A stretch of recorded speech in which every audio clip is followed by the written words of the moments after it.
Sir আসলে মানুষের দৈনন্দিন জীবনে অনেক ধরনের সমস্যাই থাকে, সেটা শারীরিক মানসিক। শারীরিক সমস্যাগুলোর মধ্যে থেকে আসলে সবগুলো শারীরিক সমস্যা আমরা আইডেন্টিফাইও করতে পারি না সঠিক সময়। যারা আমরা সঠিক সময় আইডেন্টিফাই করতে পারছি না, যদি আমরা PLID চিন্তা করি হয়ে গেছে, এটার কি আসলে সঠিক চিকিৎসা করা সম্ভব কিনা? আপনাকে ধন্যবাদ। আমাদের প্র্যাকটিসে নিয়মিত PLID রোগী প্রচুর আসে, বাংলাদেশে প্রবাসীরা, বিদেশিরা, এই জাতীয় রোগীর চিকিৎসার জন্য স্পেশালি আমরা যে DPRC আমি প্র্যাকটিস করি, এখানে আসলে কনজারভেটিভ চিকিৎসা আমরা করি, মানে সার্জারিবিহীন PLID চিকিৎসা করি। তো এখন আসেন আমি একটু যদি আপনাকে বুঝাই যে PLIDটা কি আসলে। এটা আমাদের পেলভিস পুরা বোন, মানে আমাদের এটা মেরুদণ্ডর শেষ অংশ, আর এই যে পেলভিস এখান থেকে আমাদের পায়ের অংশটা শুরু হয়েছে। তো এই যে মেরুদণ্ডের শেষের অংশ, এখানে দেখেন কোমরের 5টা বোনস, 1 2 এভাবে 5টা আছে, এবং নিচে আরও কিছু বোনস আছে। এটা লাম্বার স্পাইন। এই লাম্বার স্পাইনে দেখা যায় যে এই যে মাঝখানে দুইটা হাড়ের মাঝখানে হলুদ যে পদার্থটার নাম হচ্ছে ডিস্ক। এই ডিস্ক অনেক সময় প্রলাপস হয়ে যে দেখেন আমরা বোঝানোর জন্য দিয়েছি, লাল হয়ে গিয়েছে, বের হয়ে আসছে। এই যদি ডিস্কটা বের হয় তখন এই যে নার্ভ এই যে হলুদ নার্ভগুলা চাপ খায়, পিছনে বের হয়ে আসলে নার্ভে গিয়ে সে কী করে প্রেশার দেয়। এই যে ডিস্ক বের হয়ে যাওয়া, নার্ভে প্রেশার দেওয়া, এটা কি হচ্ছে PLID বা ডিস্ক প্রলাপস।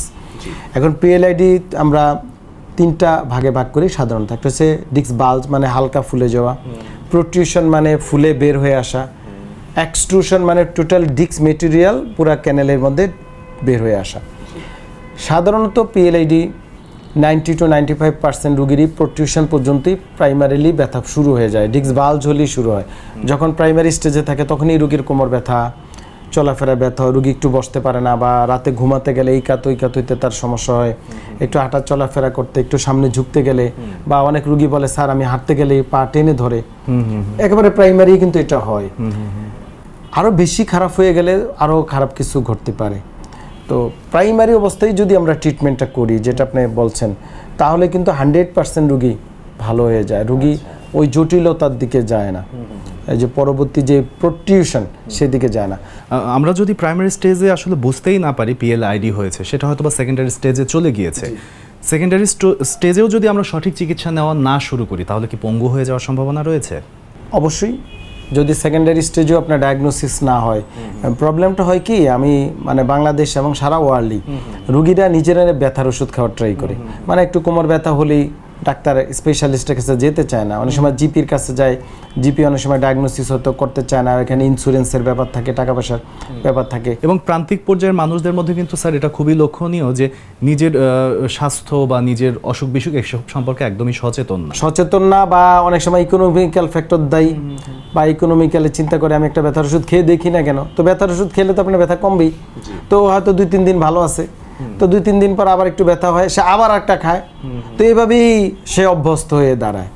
তো এইটা যদি করতে থাকে তখন কিন্তু আপনি যেটা বলছেন যে সেকেন্ডারি বা টারশিয়ারি লেভেলে প্রলাপস যদি হয়ে যায়, পা টোটালি প্যারালাইসিস হয়ে যেতে পারে, এবং যেটা আমরা বলি প্যারাপ্লেজিয়া, মানে 2 পা প্যারালাইসিস হতে পারে, মনোপ্লেজিয়া 1 পা প্যারালাইসিস হয়ে যেতে পারে, পায়ের পাতা পড়ে যেতে পারে, ফুট ড্রপ হয়ে যেতে পারে, প্রস্রাব পায়খানা ধরে রাখতে না পারা, এবং দীর্ঘদিন চলতে চলতে মেরুদণ্ড বেঁকে যেতে পারে।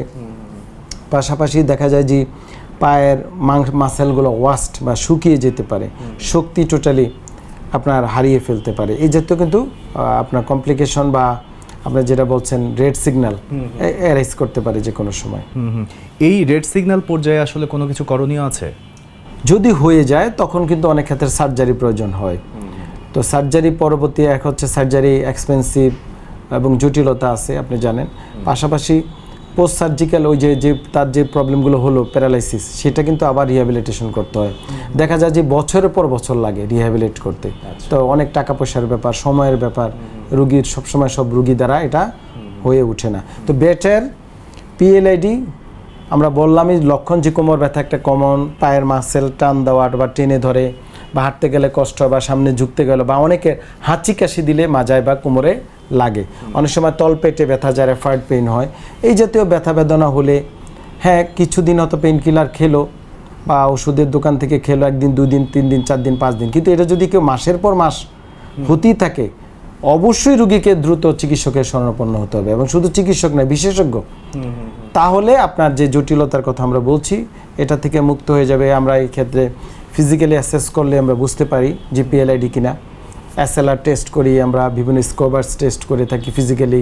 প্রয়োজনে আমরা এমআরআই এক্স রে করলে খুব সহজেই, এমআরআই দিয়ে একেবারে সহজে, এবং এমআরআই একটা নিরাপদ ডায়াগনস্টিক টুলস, যে এমআরআইতে কোনো সাইড ইফেক্ট নাই বললেই চলে এবং সহজেই বোঝা যায় যে তার পিএলআইডি হয়েছে কিনা। তখন রোগী কনজারভেটিভ চিকিৎসা, আর্লি যে কোনো ইন্টারভেনশন, যে কোনো রোগে প্রাইমারিলি অবস্থায় রোগ নির্ণয় হলে তো অবশ্যই রোগী 100% সুস্থ হয়ে যাবে ইনশাআল্লাহ। দারুণ বলেছেন স্যার। স্যার, আমরা চলে এসেছি একদমই শেষ পর্যায়ে, অনেক কিছু জানলাম আসলে আপনার থেকে। ভালো থাকবেন স্যার। আপনারা ভালো থাকবেন, আপনাকে ধন্যবাদ। নাগরিক টেলিভিশনকেও অসংখ্য ধন্যবাদ।